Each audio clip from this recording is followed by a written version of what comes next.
April 15th. So after speaking to my therapist, I decided that writing a diary could actually be helpful after all. I'm better with typing, so I guess I'll type instead. Either way, keeping a record of everything is supposed to get things out there that I didn't know were there. I never really liked the idea of therapy, but Dan persuaded me to go, so, well, to put his mind at rest, I agreed. I've been going for a while now. Can't say it's done much good, but whatever. So let's see.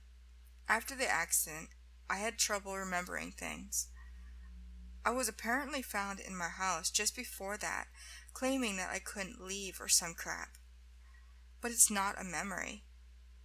It's just what I was told. So that's it. All I have to work with. That and some messed up dreams, mostly about cars, which is probably not unusual for people who've been in car accidents. So yeah, great. Anyway, it's getting late. I guess I'll write again tomorrow. April 17th.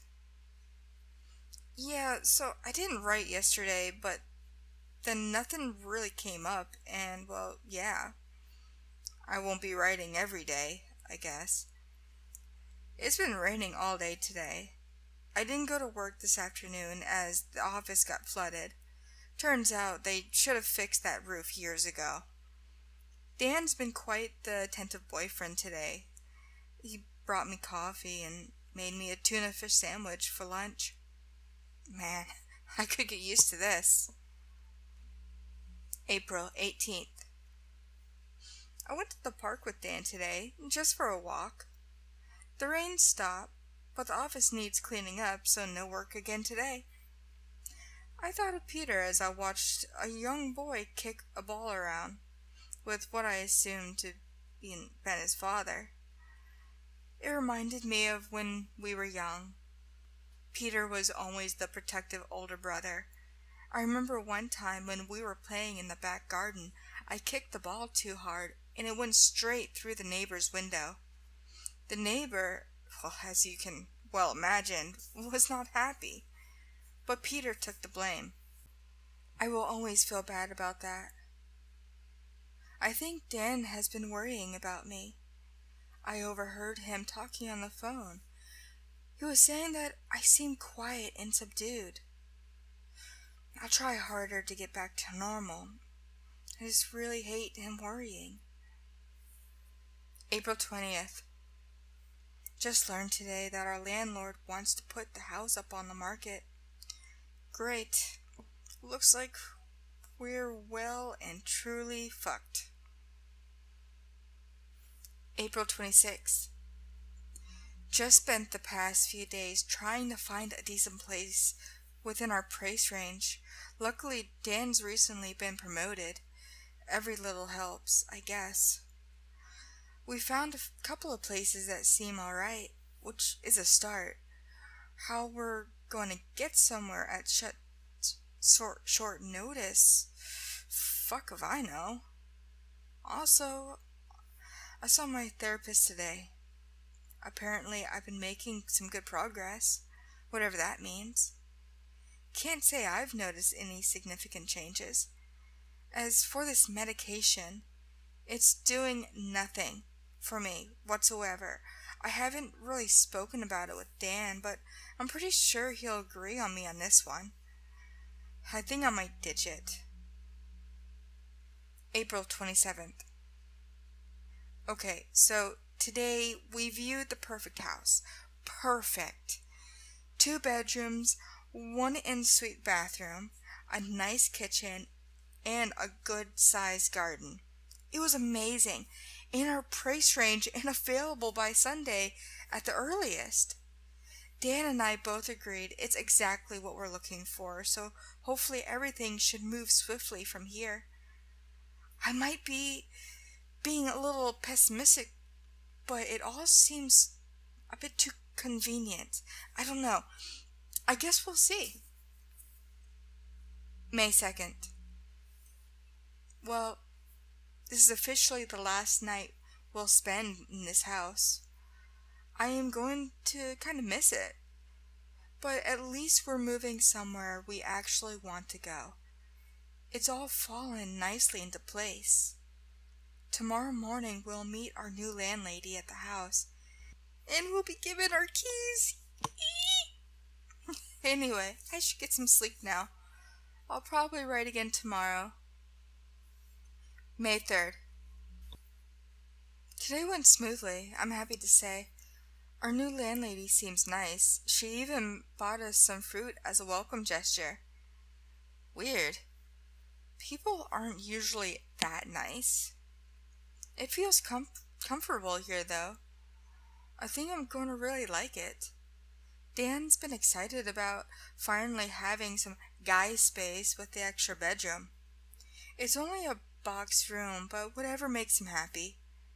I personally like the kitchen. It's light and airy, which is good. Dark rooms always tend to depress me. Oh, we've also been visited by a neighbor's cat a few times today. He's kinda cute, I have to admit. Missing half an ear, though. Poor thing. I wonder what happened to him. May 4th. Day 2 in the house, and we've made a good progress with unpacking. Except Dan found his old remote-controlled car when he was like 10, and determined to get it working again. I've got to admit, his persistence is admirable. It's amazing what you find when you move. A lot of this stuff was still in boxes from when we moved into the old place. Anyway, I suggested a quiet night together to watch a film or something, so we're ordering in a pizza. Also, it seems like there are a lot of cats in this neighborhood. We've been visited by several, and I've seen at least 7 or 8 around. Someone likes their pussycats. May 6th. You know, it's weird. Well, I mean, it's not, but that's kind of the problem. Okay, that made no sense.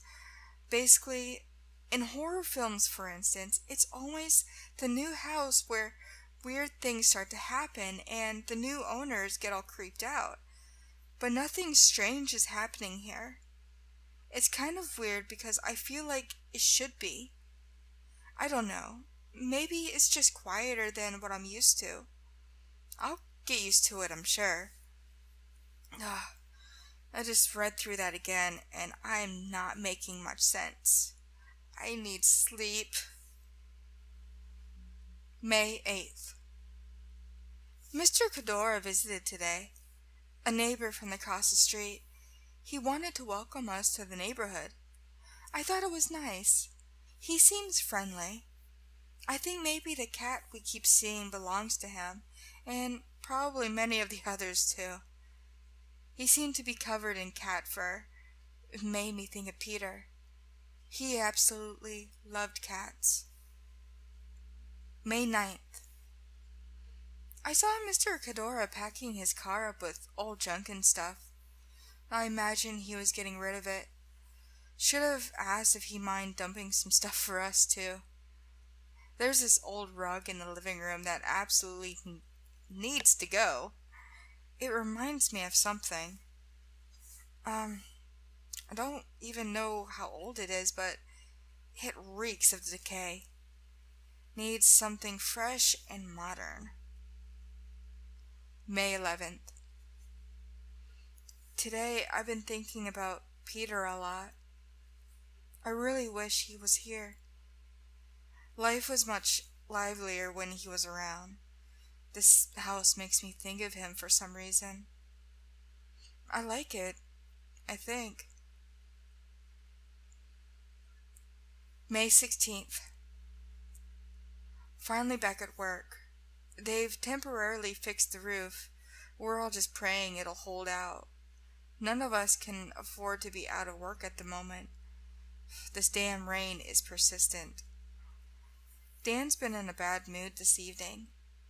I asked him what was up, but he wouldn't talk to me.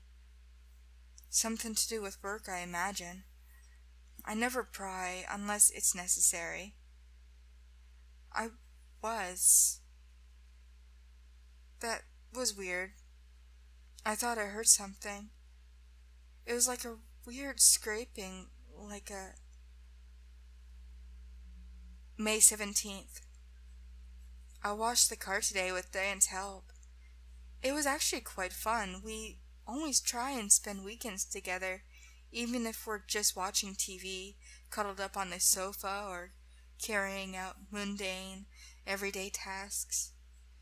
If we do them together, it can actually be quite fun. Mr. Cadora waved at us this afternoon after we finished hosing down the car.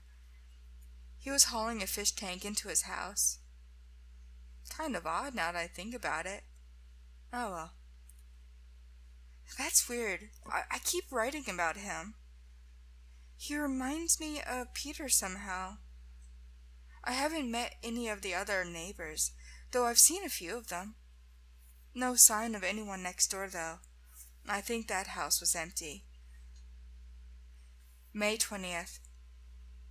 I was alone in the house all day today, and I just can't help but feel like something's off. But it's not. Everything is perfectly normal, and there's nothing strange or spooky happening. Literally nothing. And that is the problem. Why is it all so normal? I know I should just calm down and everything will be all right. I can hear what Peter would say now. Take a deep breath. Stand back and accept things as they are. That's what he would say. May 24th. We finally got rid of that rug. Thank fuck. It was literally like something from my grandmother's attic. I can't even say how sick of it I was. Luckily, our landlady, June, was absolutely fine with it. She apparently was of the same mind. She told me that the previous tenants had left in a hurry, and some of their belongings were subsequently left behind, the rug being one of the only things salvageable. June wouldn't say why they had to leave in such haste. She said she didn't know the details, but I think she knows something.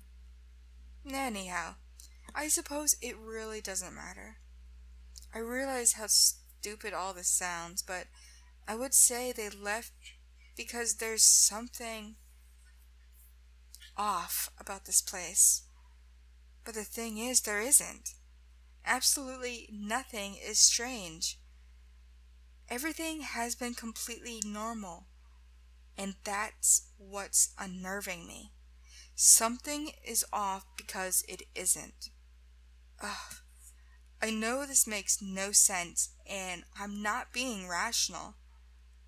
I tried to talk to Dan about this last night, but here's the thing.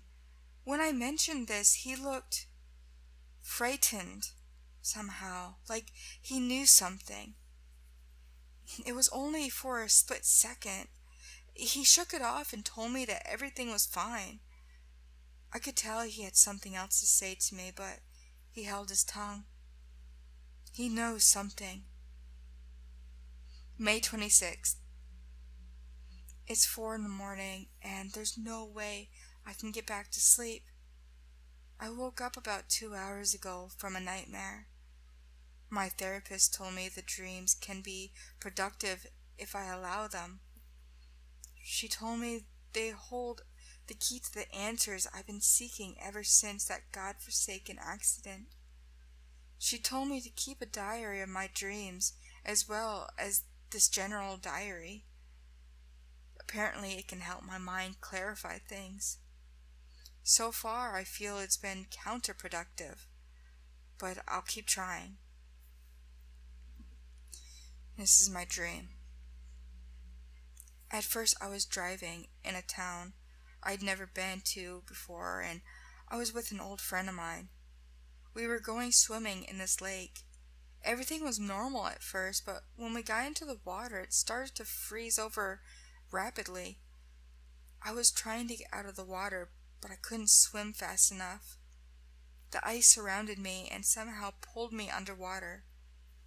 I thought I would drown, but I could somehow still breathe. I started swimming around, searching for my friend. The surface had iced all over, but it was more like glass. I looked up and the sky had turned really red. I saw an old car at the bottom of the lake. This alone, for some reason, outright terrified me to the very core, but I found myself swimming toward it anyways. I could feel the fear rising inside me as I peered in through the boot of the car and could just about make out something. The water was getting murkier and murkier, but I could still see that it was a rolled up rug. I for some reason went into an unfallible panic.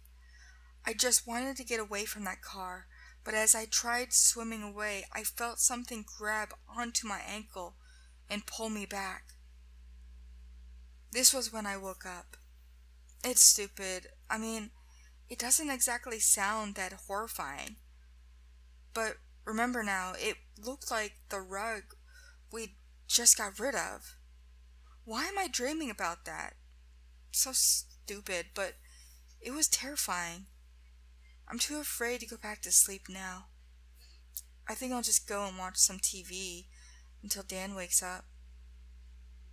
May 27th. So unbelievably cute. Today, Dan came home from work with a little black kitten. She's so adorable. We're still trying to decide on a name. Oh, our little family is already growing. May 28th. I saw Mr. Cadora today, and I know this probably sounds ridiculous, but I think there's something really odd about him. I don't know. I've been watching him, and well, never mind. It's none of my business. May 29th. Been alone in the house all day today, as it's my day off, and Dan's been at work. Ordinarily, this would be the ideal time for me to enjoy having the house to myself and get some housework done. But here's the thing. I'm left feeling fucking terrified. It's not rational, and there's no good reason for it. Just don't get it. This house is completely normal, and I am completely fine, but everything feels wrong. I keep thinking it would be better if a door slammed by itself or something leapt from the worktop. It would actually make me feel less unnerved, knowing that I am not imagining this. But nothing is happening. It's like there's something here and it's toying with me. I'm fucking freaking out because I constantly feel like I'm being watched, and I think it has to do with that bastard, that Mr. Cadora. He's not normal, and I've been watching him for days, just waiting for some evidence, some proof that he's up to something bad. I read what I'm writing, and I can see how ridiculous this sounds. I'm freaking out. I need to calm down. It's almost like I fucking saw that. Shit. June 2nd. Sometimes I wonder why I even try. June 4th. Mia. That's what I'm going to call her. She's watching me type this now. June 5th. Today, Dan and I sat down to talk, and apparently he thinks I'm showing signs of paranoia again. What the hell is that supposed to mean? I have no fucking clue. He wants to get me to a doctor to see if they can review my meds, but it's pissing me off. I don't know why I told him about what's going on in the first place. He said to me, very calmly and very derogatively, that there's nothing strange about the house. I know that, though. There is absolutely nothing wrong with this house. That is my problem. So, I lied. I told him that I'd seen someone in the house. It's not a whole lie because, well, I really may have. This force, or whatever it is, it's toying with me. I am not crazy. Anyway, it didn't make things any better. Ugh, I'm just so pissed off right now. I need to get out of the house. June 6th. I feel better today. I feel like an idiot for flying off the handle like that yesterday. I apologized to Dan, and he seems like he's in a calmer mood too. I still feel the same way about the house, but I don't know. Maybe I'll get used to it. Anyway, I spoke to Mr. Cadora again today. He was asking about our windows and whether we'd noticed any drafts. He'd apparently had a lot of trouble with his bathroom window and had to seal it with duct tape. As the houses were built at the same time, the windows were the same, so he thought he'd ask. For some reason, though, this unsettled me. I told him we hadn't, and we got into a conversation. He asked me how we were settling in, and we talked about cats for a bit. Apparently, he had 4. The others I've been seeing must have come from somewhere else. I also told him about Mia. He seemed a little envious. I don't know, maybe not. Don't get me wrong, the guy seems to have good intentions, but I don't know, he seems odd to me. I guess it's possible he could be suffering from some mental condition. But then that doesn't seem quite right either. He appears to be a completely average 30-something-year-old. Either way, I guess I should be focusing on my life now. June 7th. Today, Dan approached me and asked me about my somewhat elaborate experience I'd blurted out a few days ago. He kept it quite casual, but I could tell where he was going. He eventually got around to asking me if I was still taking the medication I'd been prescribed. Without hesitation, I assured him that I was. He didn't say anything more about it, but I can tell he thinks that these experiences are connected to it. I mean, I get it. None of this makes any sense. June 9th. Medication is stable. Don't need a doctor to tell me that. June 10th. I saw it move. I swear to God, I saw it move. The wall is wrong. I know I saw the wall. I saw it move. I saw it. I know it's all wrong. When it felt... It was... When I was... I know it! Fuck! June 12th. I woke up this morning with a splitting headache. I think I had another bad dream, but I can't remember it. Maybe it's a good thing too. I don't know. Mia is watching me intently. Cats. June 13th. Oh God. Dan believes me. He saw something too. I think I made him see it somehow. I didn't see it, but he did. June 14th. It's him. It's that fucking dick. I just know it. He's been in this house. And oh God, it's him. That Mr. Cadora. I just knew that there was something off about him. He's been in this fucking house. I can smell him. And there's fucking cat fur everywhere upstairs.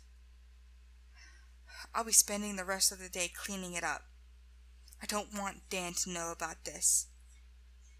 Mia's disappeared. June 15th. There's a foul smell in the bathroom. Dan's gonna call the plumber tomorrow. June 16th. Dan's worried about Mia. I am too, but I don't know. How do I tell him? Update. I fell asleep this evening and have just woken up from a god-awful dream about Mr. Cadora. I went into his house and everywhere there were dead cats. They were hanging from the ceiling, bound with duct tape. I freaked the fuck out. But when I went to the front door, he appeared. Mr. Cadora. He grabbed me from behind and pulled me back. I fell into all this duct tape, and before I knew it, I was bound too. This is when I woke up. I'm not stupid. I know this was just a dream, but shit. Maybe I'll try and talk to Dan about it before we go to bed. June 17th. I went to work today, and Dan called me during lunch to ask me how I was doing, as I seemed stressed this morning. He seemed upset. Apparently the plumber sorted the drains. There was a clump of cat fur down there. My heart sank. It was Mr. Cadora. He'd done this. June 18th. Today hasn't been good. I completely lost it when I saw that asshole, Mr. Cadora. He was holding a black bin liner, and I hate to think what he had in there. Dan tried to calm me down, but I was too angry. He killed my fucking cat. After apologizing to that nasty piece of shit, Dan pulled me inside. He asked me what the hell I was thinking, but he doesn't get it. Fuck. I tried to explain, but Dan's not convinced. I'll try and prove it. June 23rd. I saw the window in a dream, and it's not broken. He's a fucking liar. I told Dan it was. He's been in the house again. Oh, God. June 24th. He's seen it too.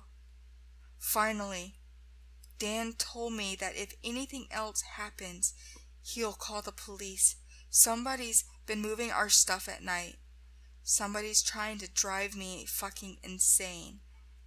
How will I ever prove my sanity? June 25th. I came home from work last night, and Dan was having a full-blown argument with Mr. Cadora.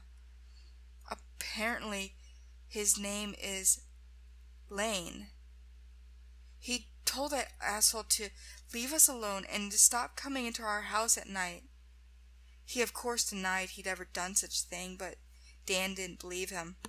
Thank God.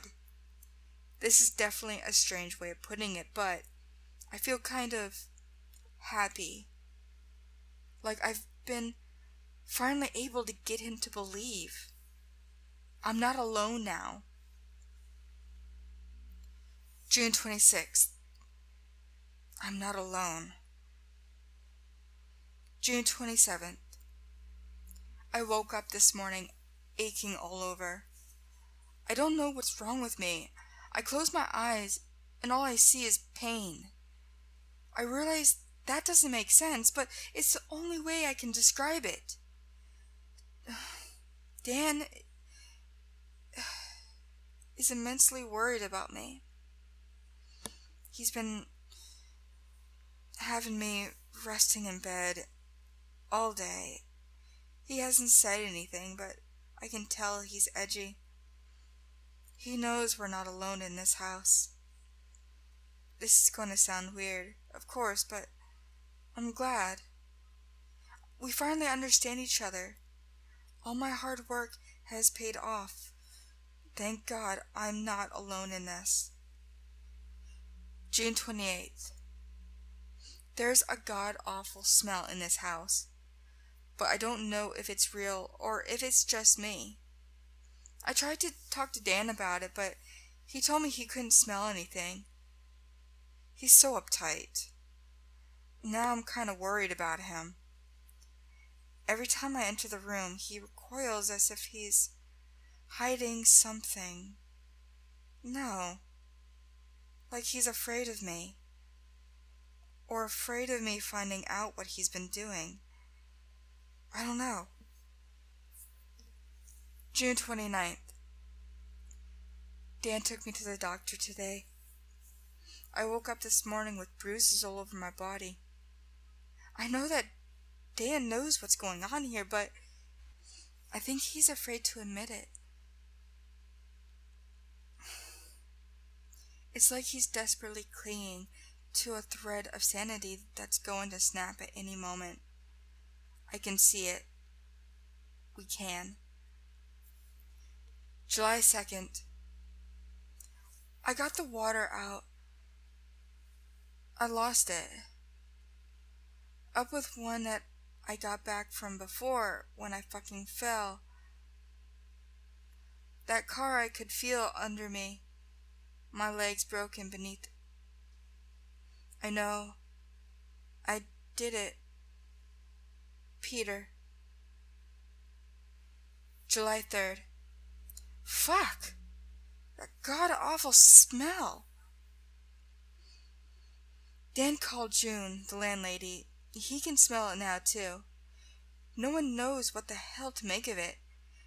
At least I know it's not just me, and I'm not losing my mind. Dan asked June if there'd been anything strange reported here before we moved in. This is when I remembered what she said about the previous tenants. She of course denied it, but I don't believe her. She's hiding something. Perhaps more sinister than I thought. Her and that fucker, Mr. Cadora. July 6th. We've literally turned this place upside down, searching for the source of that rancid smell, only to find nothing. Dan's been seeing someone in the house again, and he's being so secretive about it. I don't know if he's trying to protect me, or if he just can't admit it to himself. I haven't seen Mr. Cadora in days. I don't know if he's still around or if he's fled. That fucker knew he was in trouble the day Dan confronted him. I saw Dan go over to his house before leaving for work the other day. He didn't receive an answer. I think I'll convince Dan to go over with me tomorrow morning to check it out. If he's not there again, we'll know he's up to something. Only a guilty man runs from the scene of a crime, so to speak. July 7th. Dan agreed to go across the street with me. We knocked, but there was no answer. Dan looked in through the windows and confirmed my previous suspicions. His house looked as if we'd just up and left. This freaked Dan out. I later discovered that he saw someone in the house just last night, and he had assumed it had to have been Mr. Cadora. I don't know what to think now. July 9th. Dan, what the fuck? We're meant to be in this together. July 10th. I'm worried. Dan's acting really differently. He's hiding something, and I don't know what. I should be happy now that I'm not alone in this, but... July 13th. I remember when Mommy took us to the beach and Daddy was... We built sandcastles. Peter made the biggest one, and I got jealous. When he wasn't looking, I smushed it, and Peter cried to Mommy. I wasn't sorry, but Daddy said I was. I didn't fall. It was winter and July 15th. This fucking house is so oppressive. I feel like the walls will close in on us. Fucking Dan's not talking to me. He's acting like he's being stalked by some thing that apparently doesn't exist. I've seen it now too. Big, black, fucking ugly creature. Not the human figure that Dan describes. It guards the door, and we won't leave the house. I promise. July 16th. I'm not alone. I'm not alone. I'm not alone. I'm not alone. I'm not alone. July 18th. Dan's been so quiet. I wish he'd talk to me. July 22nd. I had a bad dream. I don't know if I should write it. It's scaring me. Yeah, I think I should. A dream. I was waiting in the car for Dan. He just popped into the shop to buy something. I can't remember what. I watched people going about their business. There was a carpet shop across the road, and I watched a man with a red shirt.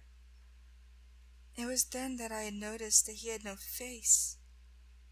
I looked around for other people and noticed that they, too, had no faces. I suddenly felt really panicked and tugged at my seatbelt in an attempt to get out. I just wanted to find Dan. The seatbelt wouldn't budge, however. This was when I heard something I haven't heard in years. It was Peter's voice. He said one simple word that stopped me in my tracks. Please. I turned to him, not understanding what he meant, only to see that he too had no face. I screamed and cried and woke myself up doing so. I feel so disturbed. Why the fuck am I having these nightmares after all these years? I feel so defeated. My brother died 8 years ago. I didn't even. July 25th. The creature is larger than ever, and I can't escape him. Dan still won't talk to me. Not a fucking word. I'm worried. He won't get out of bed, and he hasn't been to work in days. I can't get him to eat or drink. He's completely catatonic. July 26th. I can't be alone in this. July 28th. The police have been knocking on the door, but I can't answer it. I'm too afraid he'll get me. July 29th. The police got in yesterday. I think I kept it together. There's no way they'd believe that we're being stalked in our own home by some inhuman creature. They'd received worried calls from the neighbors who'd reported that Mr. Cadora had been missing from his home for weeks, and that Dan and I hadn't been seen either. I tried to keep calm, but they gave me this weird look, like they know something that I don't. They told me to stay here in the lounge while they checked the house. They said they wanted to talk to Dan. I don't think they'll get him to talk. I've been trying. I hope they can help get us out of this house. And I hope. August 4th. It can't be. It just can't. I don't believe what they say. Mom's here.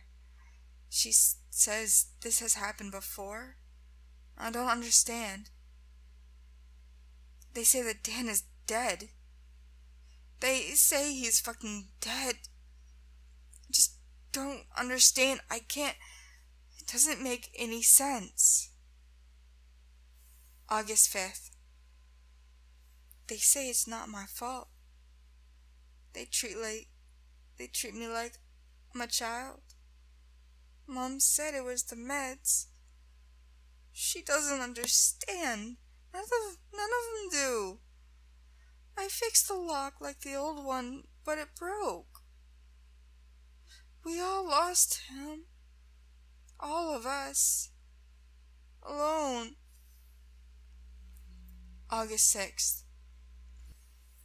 The police told my mom and I that Mr. Kedora's body was recovered from our house.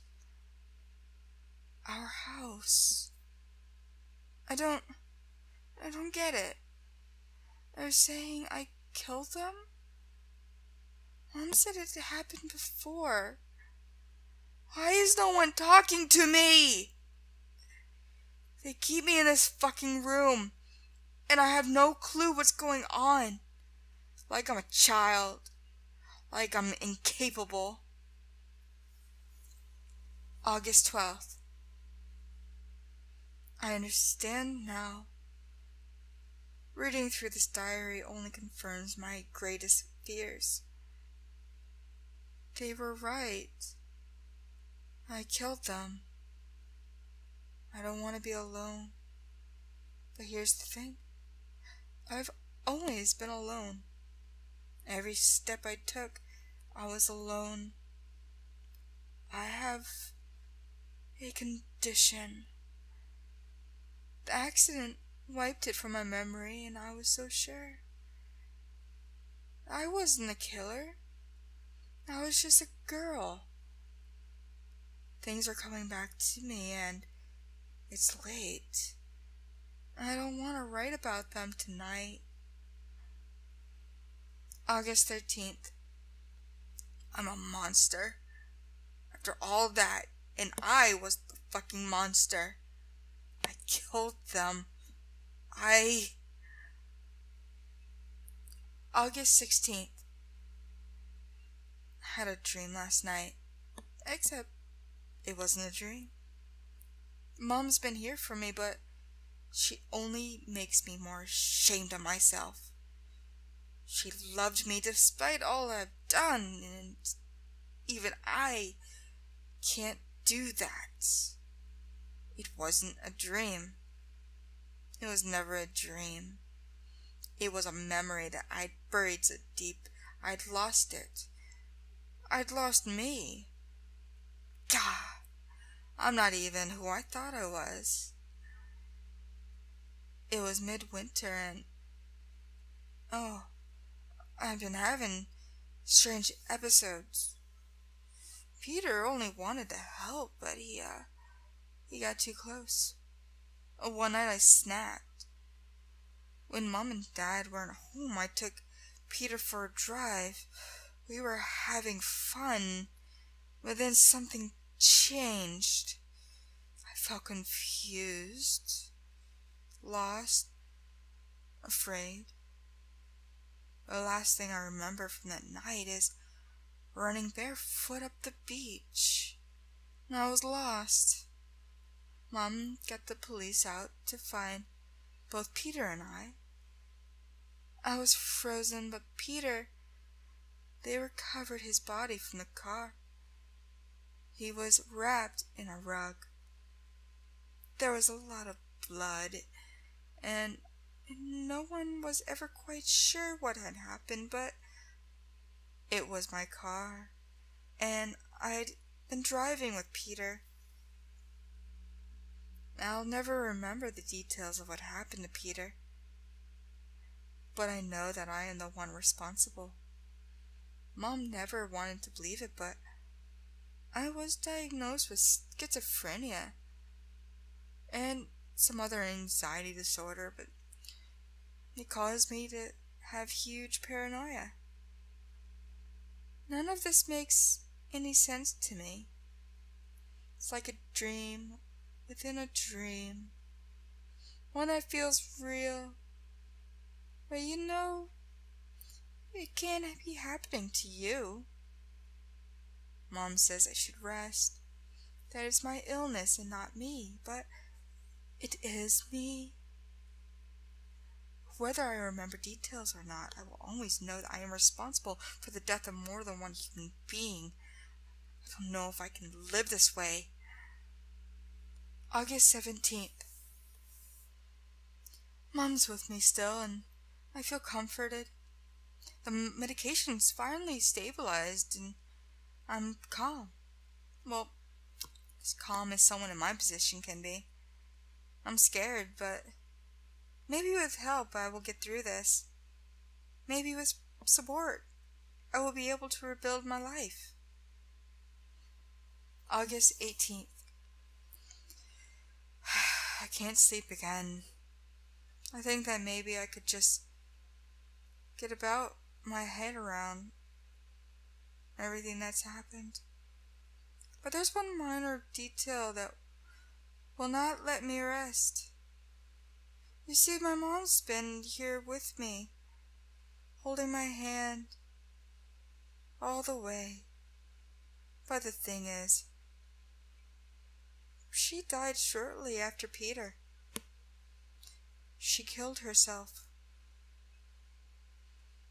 Maybe I can leave this house tomorrow